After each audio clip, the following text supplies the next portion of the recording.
don't know if you can see, but I'm about to do some minor surgery on my eye.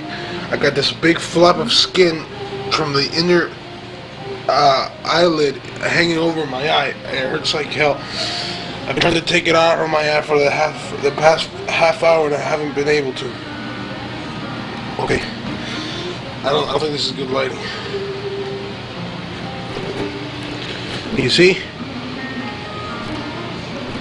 Can you see that?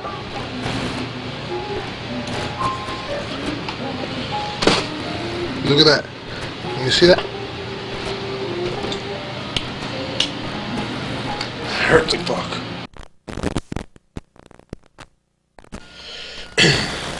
Check out what time it is. It's almost 8 o'clock. I woke up like about half an hour ago. What a weird night it was for me. It's PM. Oh, it's almost 8 PM. I ended up falling asleep like 10 AM. I woke up at 2. Went back to sleep. Woke up at 3. Called George at 3:30. Went back to sleep. Woke up at 5. Went back to sleep. 6. Go back to sleep. Go at 7. Go back to sleep. 30 something. I got already sleep. Wow. Rapid eye movement. REM sleep. Oh, I made some phone calls to work. And patiently you get the spray every.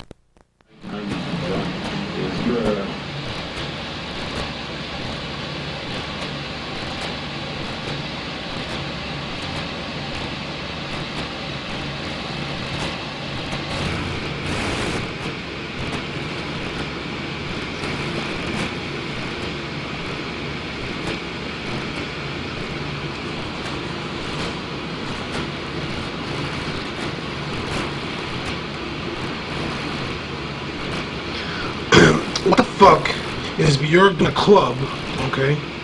Answer me this. Okay, this club is called Masquerade.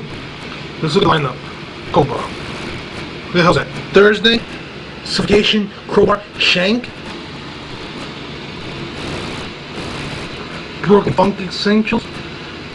I mean, what are these people? These are nobodies.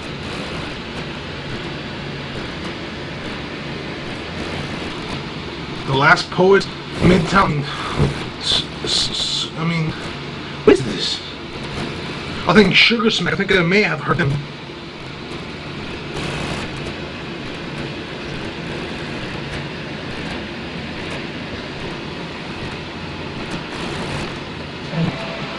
I don't know. You tell me.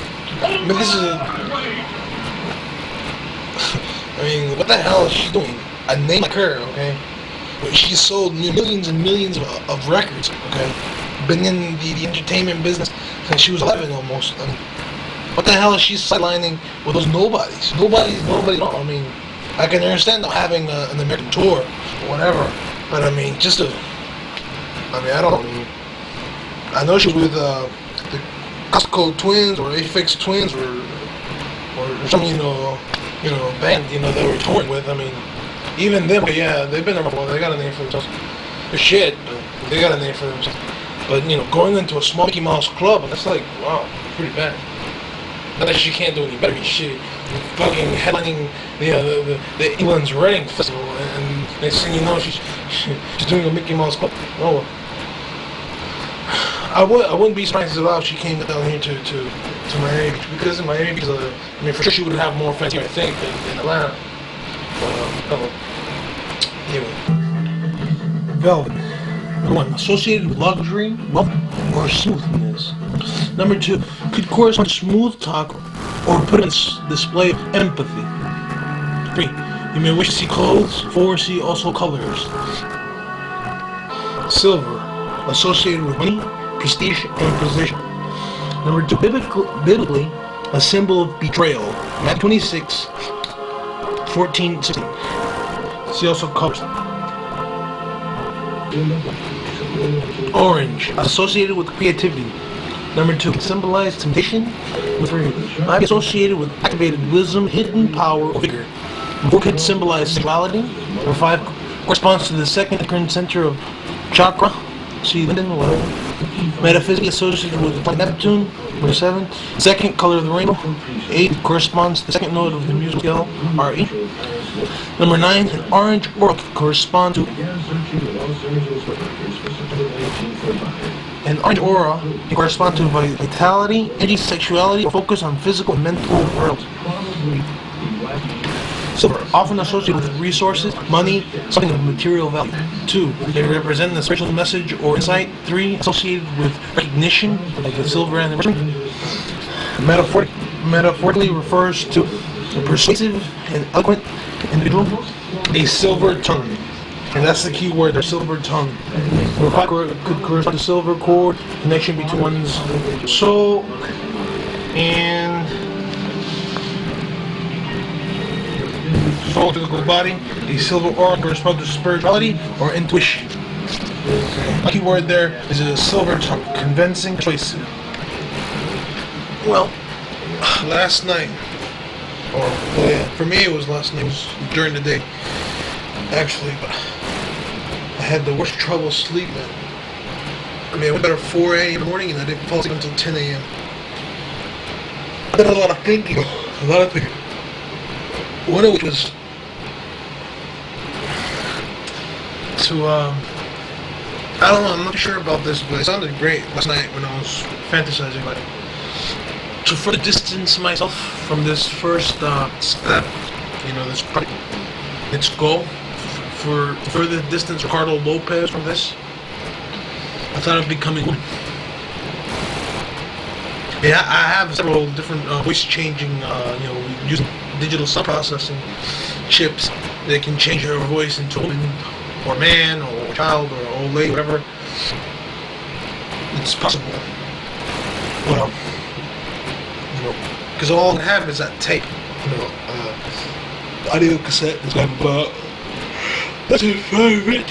I always speak. And since I'm gonna lie anyway, I'm gonna tell them who I am. And the real truth is gonna come, afterwards if she wants, through these tapes and they're real because I'm gonna reel maybe half an hour, VHS message directly to her, and then she wants to, look to see the progress of decline myself and how I made this. She can see all these, millions of 8mm cassettes I have, but I'm gonna like her anyway, so I might as well make myself a woman, which is, a lesbian type of, not so much in the love part, perhaps even a black woman, being racially stimulated because of, her, being a black man, vice versa, taking away the black from the black women's angry type of thing. I'm not too sure on that point exactly, but it certainly is interesting. And I could really play with the FBI's head, pretend I would like to put the package in the closest post office to a Kmart, a basic Kmart in New York City, and underneath the velvet, which is going to be glued to this cardboard, I have invisible ink, not invisible ink you can buy, but your own type of watermark and oil type of written message, to be a secret message saying that, March 25th, 1998, or whatever, 1:15 p.m. Kmart, corner of 7th, whatever, address of a real Kmart. Toy department, aisle 4, top shelf. So it's or I could put 1:15 to 3:15. Make it look like I'll have to be there to to check it, and let them know I'll go there before, because the deal's off or something like that, so they'll have to know that I'm in New York or something like that. And if they go there and they don't find nothing, not the chicken, I think I chickened out or something like that, or I saw the heat coming, and that's great because it'll put me in New York, which I'm not gonna be, but it'll put me there. So it's something definitely to think about. Because I don't like her anyway. So I mean, if you do a little white lie, you might as well. The only problem being being a female is the credible threat issue. I mean, yeah, of course, any obsessed female, you know, in her mind can do anything an obsessed man can do in her mind, but when it comes down to actual attacks and strategic warfare tactics, guerrilla attacks, it's not as threatening. But what is more threatening is the fact that a female is non-threatening because of that very fact she can easily infiltrate herself and gain the trust of her friends and this and get real close up to her and just blow her away or stab her, or whatever. It's something to think about. When you try to fall asleep and you just say, fuck it, I might as well think. You do these things, so you think. And the subject of, blacks and stuff like that. Not to make them feel so bad. Because, I hate just about everybody in this world. Equal opportunity hate, bigot. But I have a particular, if I had to choose to hate, if I could only hate one, it would definitely be the blacks. But in comparison, let me give you, I don't know if you can see. This is where I am. This is where the universe is. Oh, okay. This is where the rest of humanity is. Okay. And right below that is the blacks and animals and insects and stuff. But I'm way up here and things are right here, so it's not really that much of a difference. Like, comparing cancer to leukemia, the lesser of the two evils is other races, but they're all horrible anyway. So it's not like I'm on pro this now. But it really gets me because I grew up in Georgia. Okay. I was born in Uruguay. I was 2 years old. Then I grew up in Georgia, the good old South. Even though I went to a mixed school, we had a little bit of everything, But the sentiment, especially with the whites, one thing, I hang around with whites because all Spanish and in Georgia, at least when I grew up, we're all Mexicans, and not the majority of the Mexicans like they are in Mexico, but just the Indian Mexicans, the mestizos, the real like Indians, and I don't look like an Indian. So automatically, look at me now, he's white, and since I spoke with a sort of a country twang type of thing to it, and I figured out with him. And then once we found out, man, you're Spanish? Wow, you don't look Mexican. I said, no, I don't look Mexican, I'm not Mexican. He goes, but you're Spanish. Yeah, there's Spanish people besides Mexicans. A lot of Americans are stupid. But anyway, I grew up looking at blacks as, I had a few black friends, believe it or not, I did. They were cool people and their families were good, and I knew plenty of good black folks. But the thing that knocks me most about blacks, really knocks me most, is not their crime element or I'm hard dog, kill you, because in a way, they're actually living their lives the way I'm planning on living mine. They figure they have no future. I can't blame them for that. They grew up. A lot of it is their fault. It's real hard to make it in this world. It's real hard. Okay, you gotta really fight to make it in this world, whatever color you are, especially if you're black, because you got a lot of enemies against you. Okay, and it takes some extra willpower to make it. When they look around their neighborhoods, they see their elders, they see their, living like shit, and the ghetto's all fucked up, and they see, look, that's my future. They figure to make it into, supervise, to develop themselves beyond that, the only way they can see it is through sports and this and that, and a lot of them don't even go for that. They drop out of school and, they go into gangs because they don't have fathers, and they start to violence, and who's harder, and they say, fuck it, I'm 23, but I might not live to see 24. Like that, cool, and so they're put in a position where, like, fuck, I'm a teenager, fuck, I'm gonna probably be alive for 3 or 4 years, get shot, or end up in prison. It's not, no future. So they figure, fuck it, I'm gonna live life in the fast lane. I'm gonna sell drugs, or I'm gonna be in gangs, get the family type of bonding from my gang members, get the money from drugs, release all my tensions against the white people, violence and this and that, and that's how they live their lives. Actually, my philosophies the way I've been talking, the way I've been thinking for the last couple of years, it pretty much rolls around the same thing. So I can't. It's not that different for me, you know.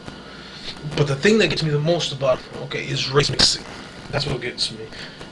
You hardly see any white men with black women. Yeah, you see them, but you don't see nothing compared to black men with white women. Even disgusting, ugly, fat pieces of shit. Black white women. Heifers. White trash type of, and they have a black man, maybe he's a nice guy, maybe he pays rent, he may be a good father, but I just don't like the contrast. I really don't like the contrast. In my whites are better than black, but, in comparison to me, they're way down there, and I'm shit, so, I mean, I know this is completely ridiculous and ignorant, and it's the basis, and I know it's ignorant, but that's how I feel. And, I want to change because I like feeling hatred. I like that. It brings a joy. It's like when I hate, because I have a lot of aggressions at the world stuff. When I hate something specific, I try to release it on that. In a way, it is. And honestly, when I see a black man with a beautiful, my type of woman, white woman, beautiful, and even the guy might be, real, clean, clean cut, shaven, not a gangster, worked out, maybe confession, this and that, a good guy. I see the women as insects, fucking insects. Like there's a saying, it says, and this applies for both senses. I'll show you the difference in a second. There's a saying that goes in Spanish, las mujeres son como una mosca, se pegan a una cosa buena como un pedazo de mierda. What that means is, women, the majority of women are like flies. They'll still look to something good. At the same time, they'll stick with a piece of shit. Like flies. You have finely prepared meal. Best chef in the world brings you an awesome meal. Hours of labor, intense creativity, this and that, beautiful. Created a piece. I mean, you can have flies on there. They'll stick it. Oh, great, boom. And then you have the worst, disgusting, tuberculosis, infected, with cholera, piece of shit, all fucking maggots and stuff like that, and the flies will be right there, same thing.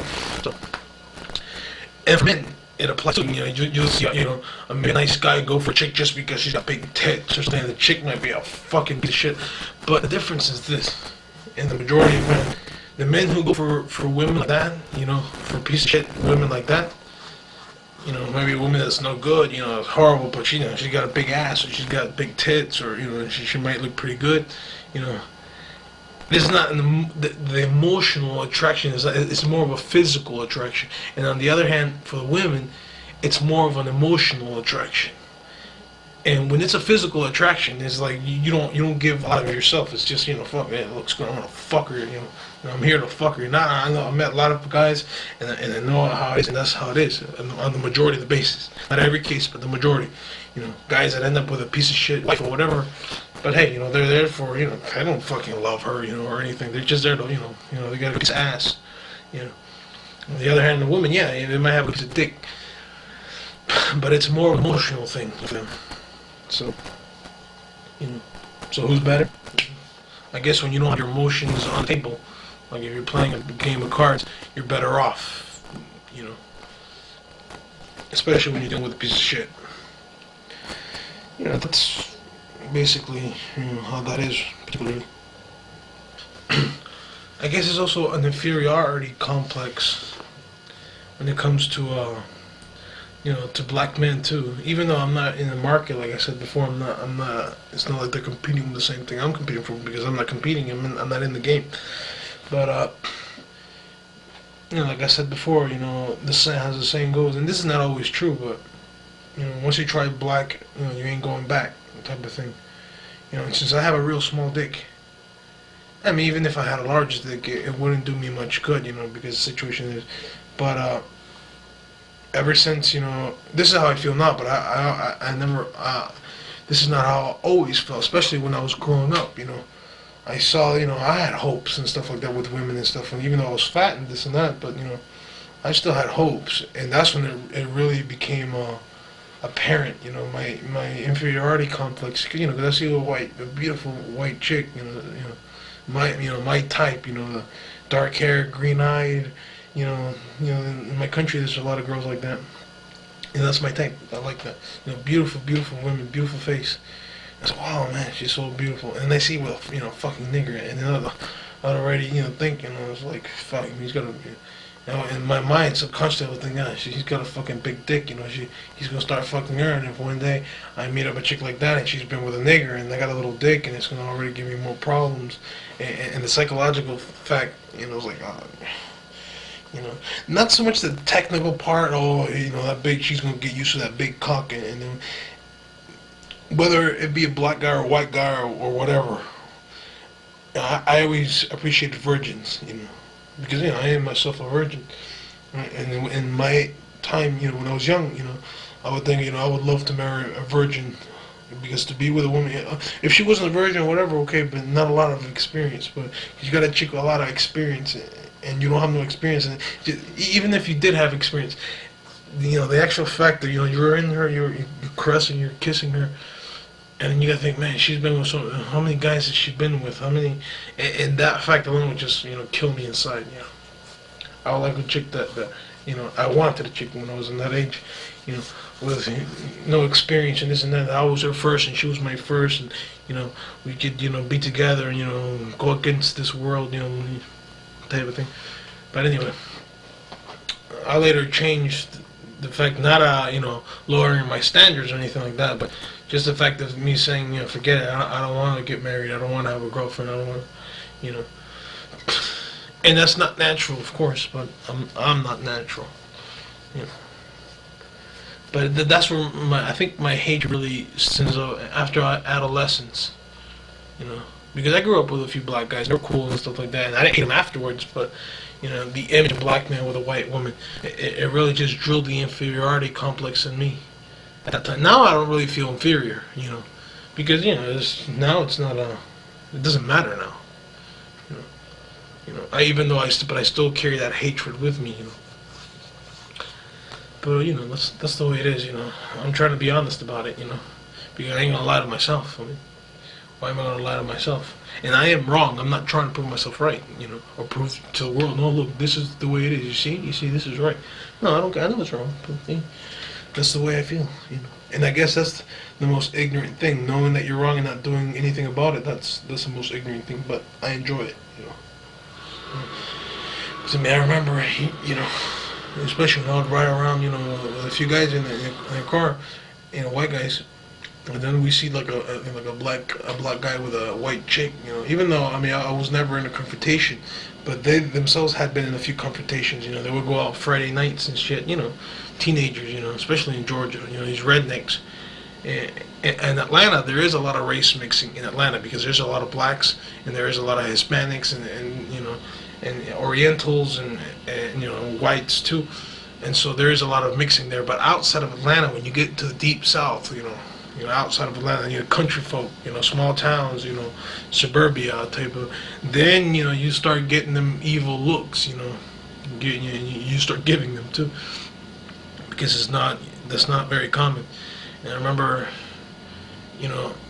going in a truck one day. Was it a truck? Yeah, it was a truck. I think it was like El Camino. I think we were in the back, and we stopped by. There was a couple, beautiful, beautiful, blonde, blue-eyed girl. She must have been like 15 or 16. She was with a fucking nigger. He was like 20-something. Big motherfucker too, man. Muscles. The package deal. And I guess all of us were threatened by the fact of him being with that white girl. Not threatened as far as we can't kick his ass because everybody's just walking bags of blood, but we just like stopped the car and we just looked. We were all like 15 or something like that, same grade. And he goes, "What the fuck? What? You got a problem?" And we all went like this, fucking nigger, like that. We just looked at him like that. Nigger goes, "What? What?" We just went like that. Let it go. We just peeled away. After that, me myself, because my being a chicken shit and shit like that, I never really hung out with them. They were giving me a ride from school or something that day, I remember. But I never really hung out with them, beyond school hours and stuff. But they did tell me some stories of them. I don't know if it's exactly true, but I do believe it because I hear about it all the time. Go out, Friday nights, and go out, mixed racial, beatings. They see a interracial couple walking down, and not so much a Hispanic and white, because unless he was an Indian or something like that, but more so the black and white. They go out there and kick their ass and stuff. It's stupid. They got their aggression. Same thing with gay bashing. They did a few gay bashings too, but I was never really a part of that. But I had the same sentiment. I just didn't have the balls to go out there and do that. Because I was chicken shit. Had I not been chicken shit, for sure I would have been out there front lines. Well, luckily it wasn't, because something bad could have happened. But oh well.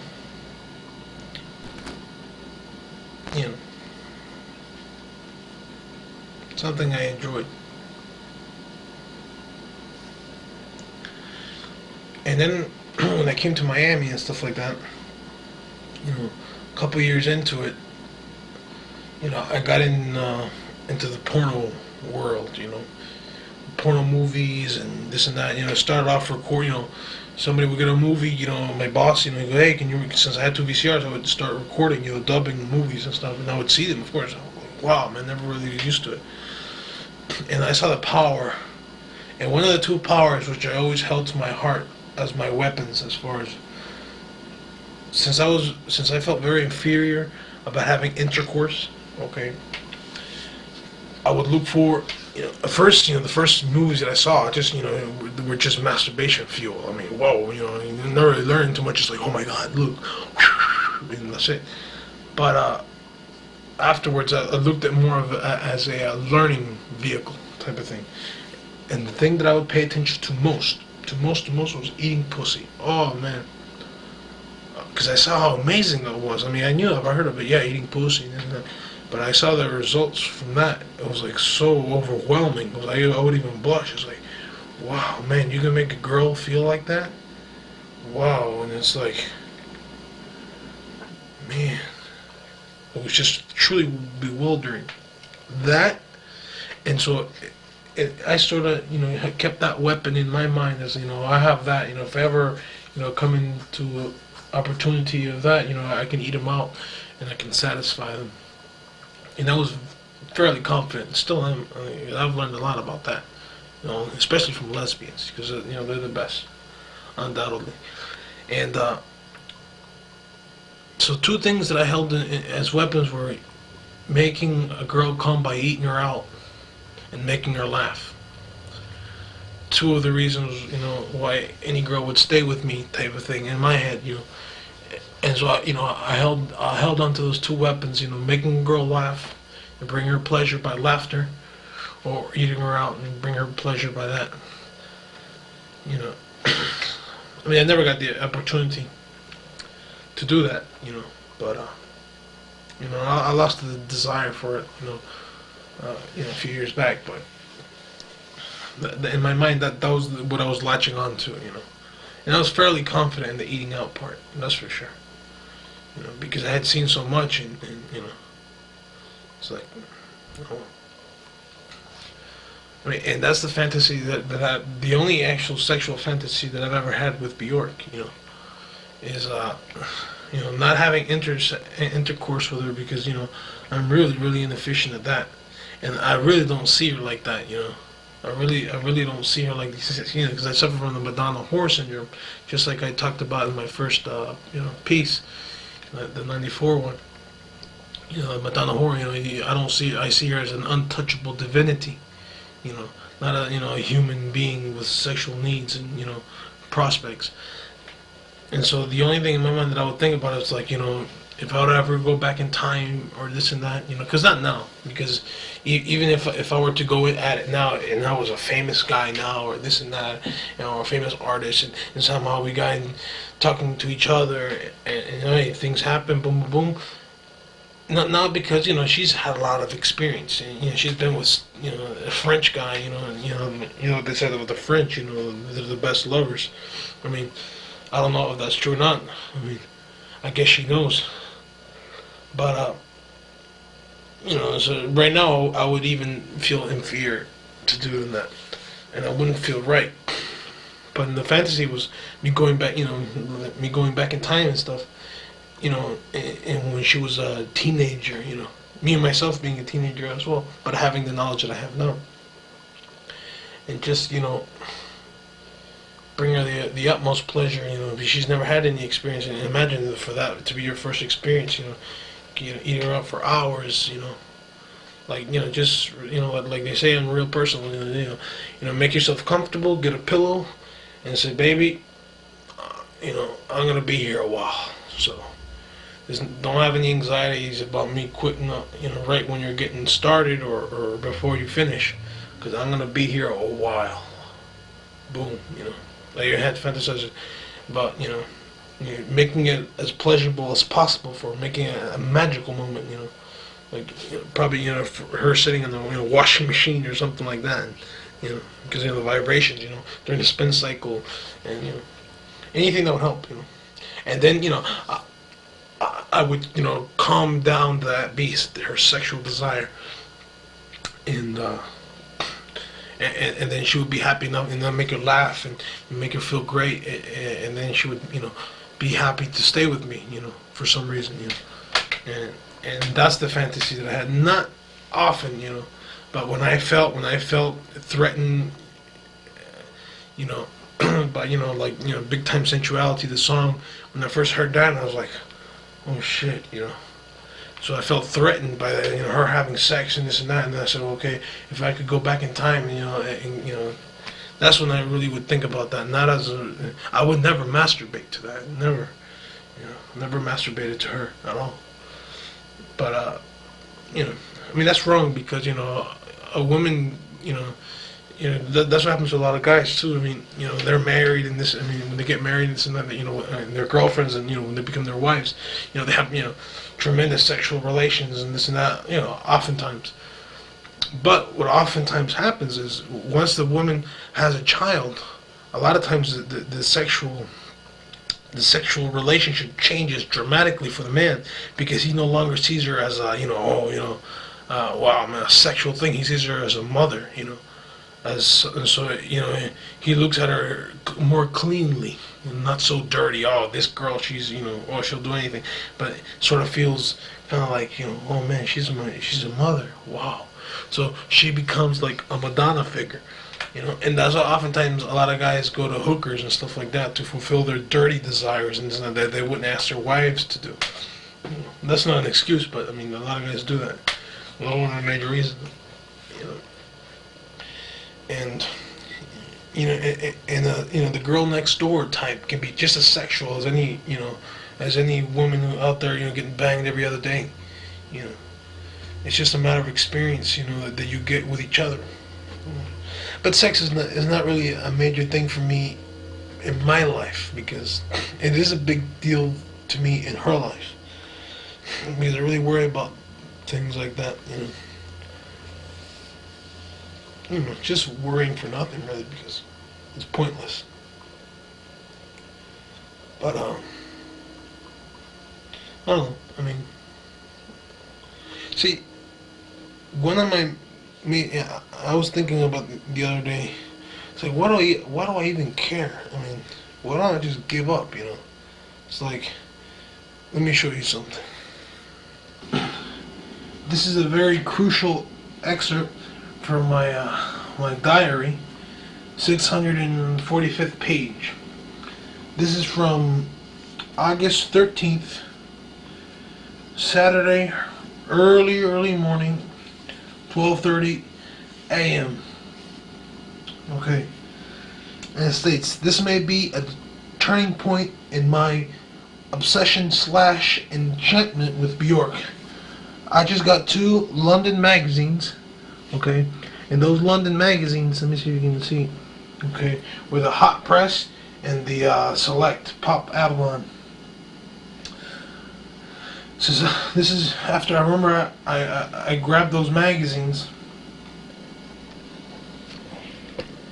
Oh. Whoa, whoa, whoa, whoa. Getting back here. Let me fix this. Okay, I remember when I got those magazines, I got them. I was watching a movie. I wish I remember what movie it was that I went to go see in Fashion 916.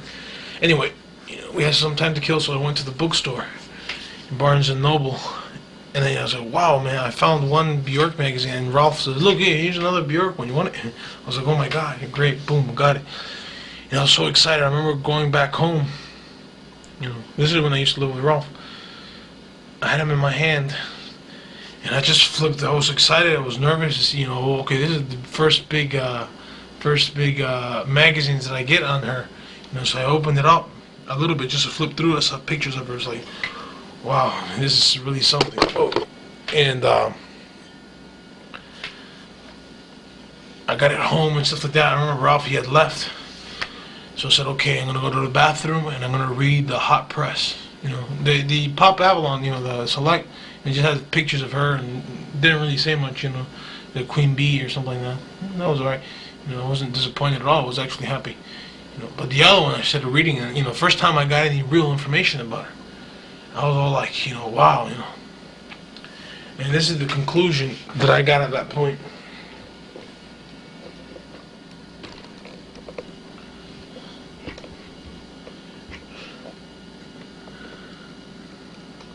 I just read a bit on the way.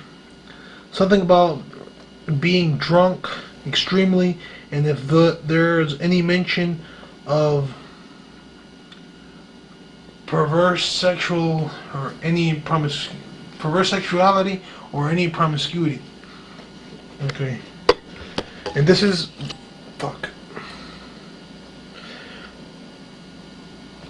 This is the conclusion after I read it.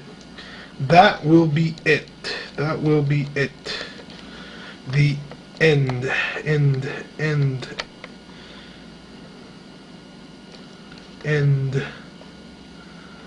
That's what I thought. Later on it says, we'll see. I'm about to read. Later that day. Oh, this is after I've just absorbed a shitload of info about Bjork. That's after I read it. I admit it mistaken. This is right after. What does it say? It's over, right? Okay. Look what I wrote here. Wow, on the 64th page, in exactly 8 months since the realization on Monday, December 13th, 93, it is finished.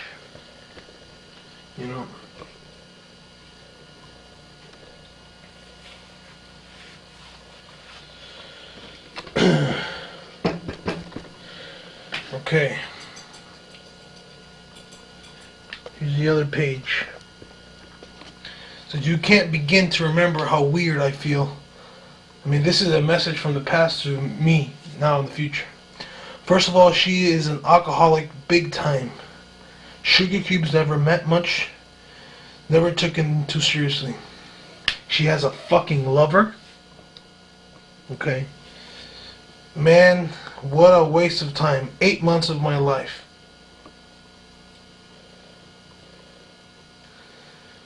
581 pages of this book.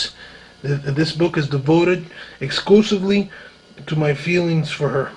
Fuck, man, it's fucking light, man. Stay still.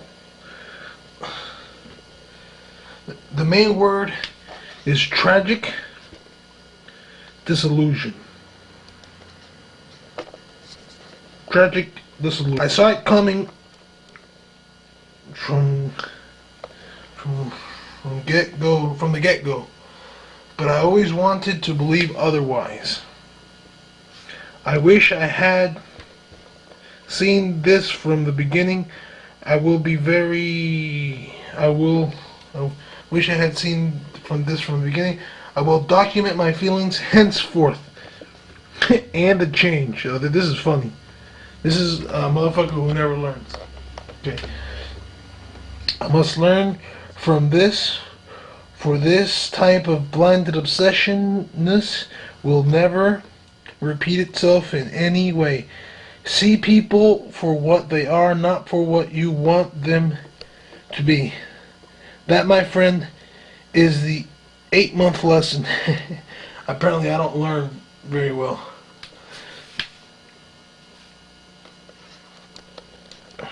As it will become, be refused to as, no, as it, okay, as it will be, let me read that again. As it will become to be referred to as in the future. The 8th-month lesson. Fuck, man, this fucking light, man. I gotta get another light. Okay.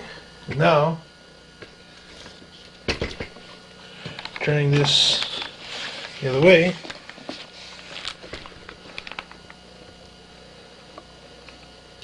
I now see the piece as ridiculous.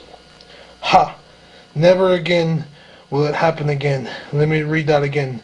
Never. I need to get a zoom of this for sure. Ha! Never again will it happen again. Well, this shows something very peculiar about myself, and not too peculiar about the world.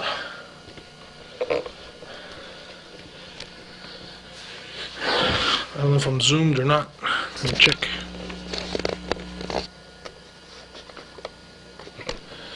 Okay. Never learning from your mistakes. And that's a grave problem, because as a great saying goes, you know, those who cannot remember the past are doomed to repeat it. You know, if you don't learn your lessons from you can learn things the hard way or the easy way. The hard way is by actual first-hand experience.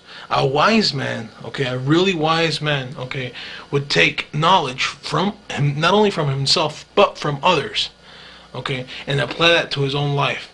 If you see a friend of yours that's you know, climbing up a rope, and you see that friend of yours fall 50 feet from the air because, you know, he climbed and he made a mistake or this and that, or he made a wrong decision, okay, you saw that he falls and you said, wow, you know what, I'm not going to go through what he went through. In a case like that, it's simple. Yeah, you learn from other people's mistakes.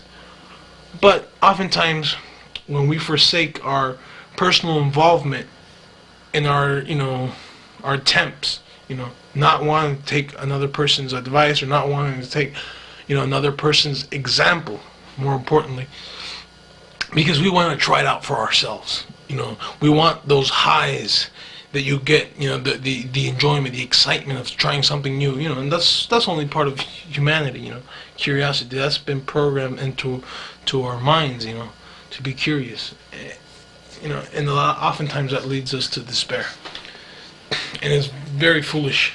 But that's me. These are all things that I am. I am documenting who I am, you know, and that's what I am. Foolish, very foolish. Okay. That was August 13th, 1994. Today is January 30th, 1996, and I am much worse off now than I was then. Go figure. Okay, I would really like to talk about. I mean, I'll give the let me show them. Fuck it, you know. I got a problem now because I went to bed yesterday at 10 a.m. in the morning. It's 1 a.m. now, and I woke up at, you know, at 8 o'clock, and I don't know how I'm gonna do about sleeping, because I gotta wake up early tomorrow. I mean, early for me, which was gonna be like 3 o'clock, and stay awake from 3 o'clock. So I don't know how I'm gonna do it, but so, you know. I went to my brother's house today to give him the paperwork and stuff like that. And he sees my eyes are all fucked up. He goes, "Hey, what the hell's wrong with your eye?" I said, "Oh man, my eyes are all fucked up, man." He goes, "All right, I'm gonna make an appointment to the doctor for you to go." I'm like, shit. Spend more money, I guess. It's bad, It's bad, Especially yesterday when I had that, big piece of, flap of skin over one eye, And this morning I woke up and my eyes, sealed shut because of the pus, And now I have like a little tick in this eye. So they're not that itchy right now. Okay. Can't get sidetracked. I'm gonna show you. Okay. First and foremost, all these photographs are the ones taken of my first project.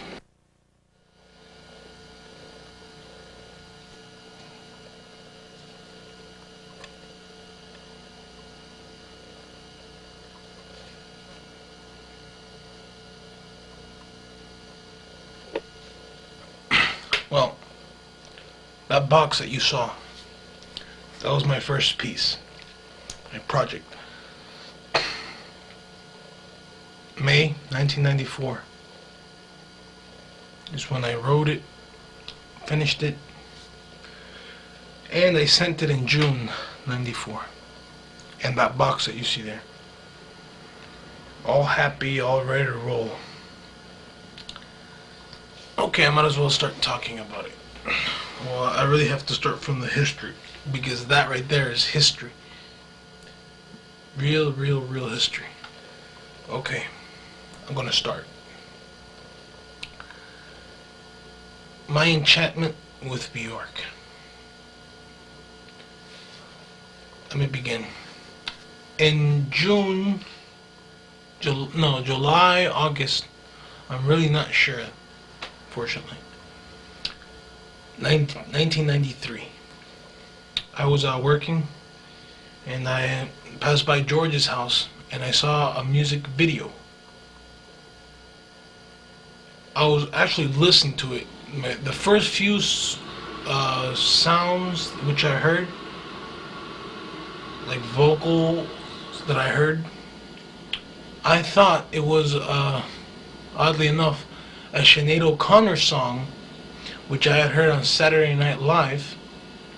Okay, the song that she sang about war and about religion, and she ripped up the picture of the Pope or something like that.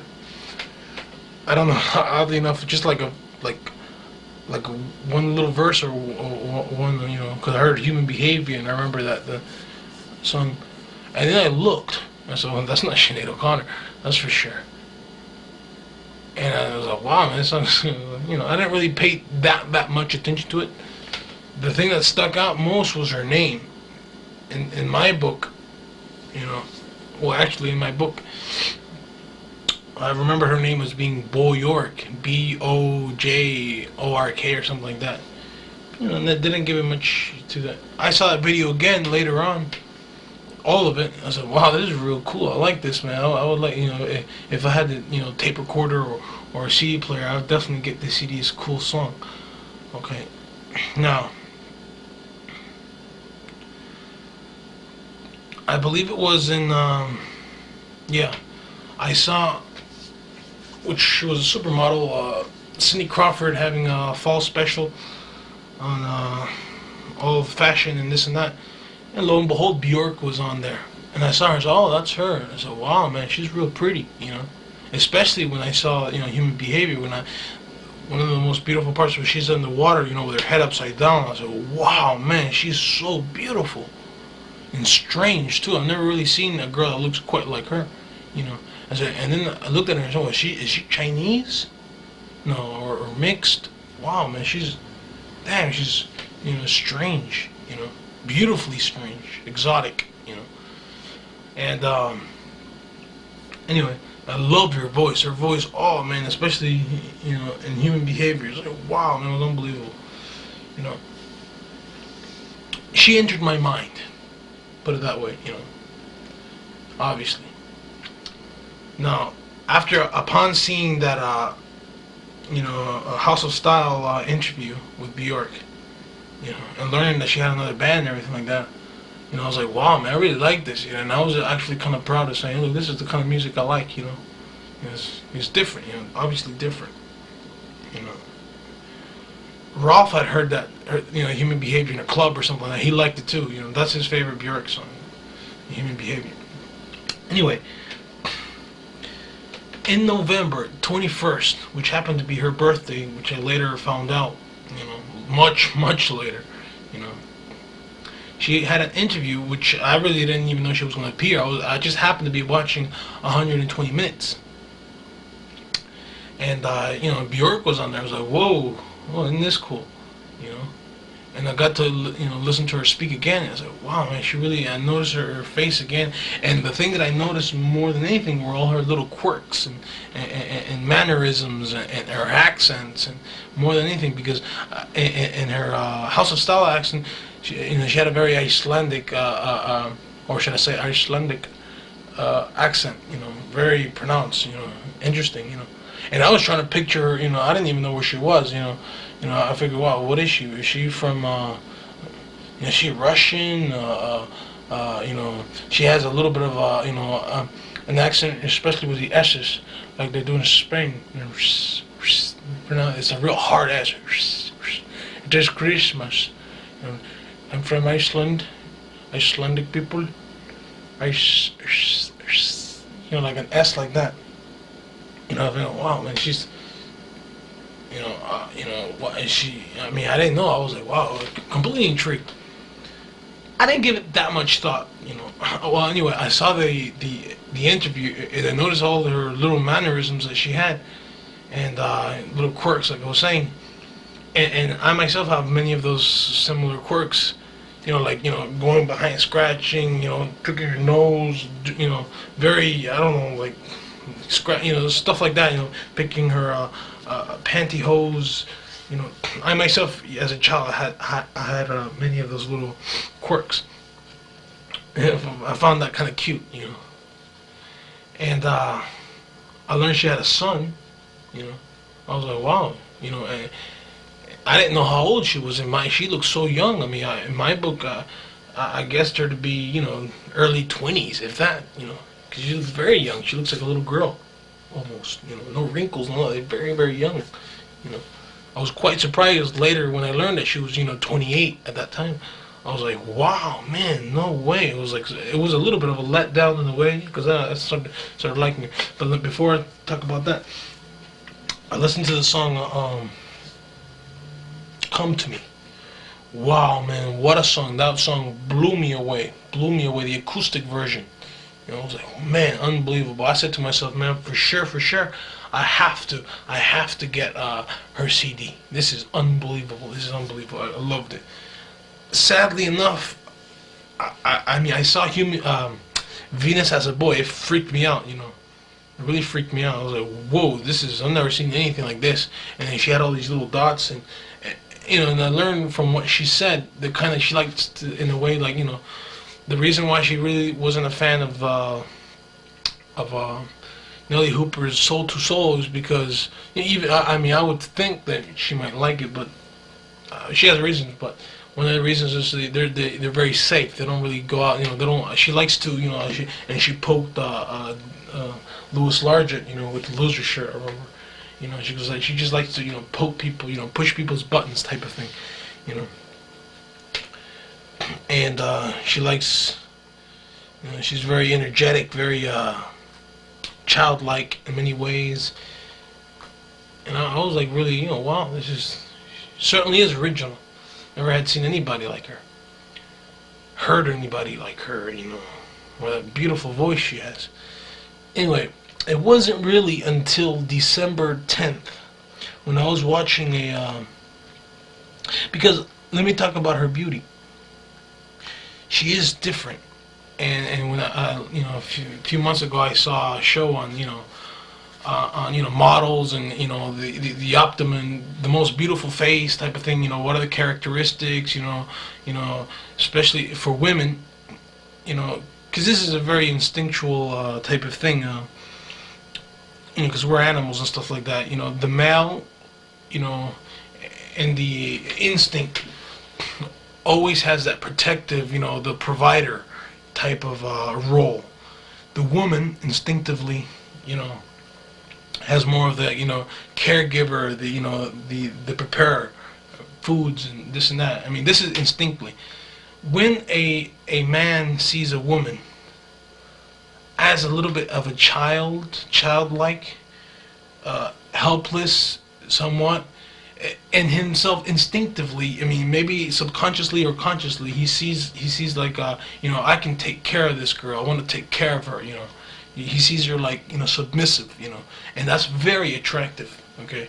Now, this may be very subconscious to most men, but it is instinctual. And this is not coming from me. This is coming from scientists and stuff like that study, all those, aspects of courtship and human sexuality and everything, and attraction.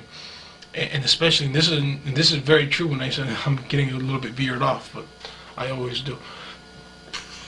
When I saw, they were talking about in that show how, like when a woman blushes, it starts in the cheeks, and I always found that subconsciously attractive.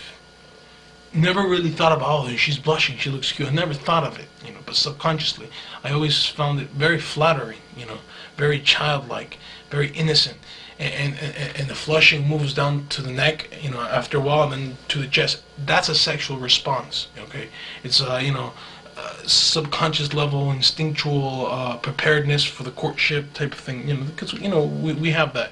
Although we're humans and we make our own decisions and stuff like that, and we're well of our conscious, we are much like animals. And I believe this show was Desmond Morrison's Human Animal, where it talked about courtship and stuff and relationship. Anyway, when a girl has one of that's very attractive because again we see like a submissive, a helpless, little girl and looking up to you, especially when they look up to you with your, their eyes like that. That's very, attractive, like also like in Victorian ages, women sometimes would have heels like 6-inch heels or something like that, and they would be walking on their toes like that, tum, tum, tum.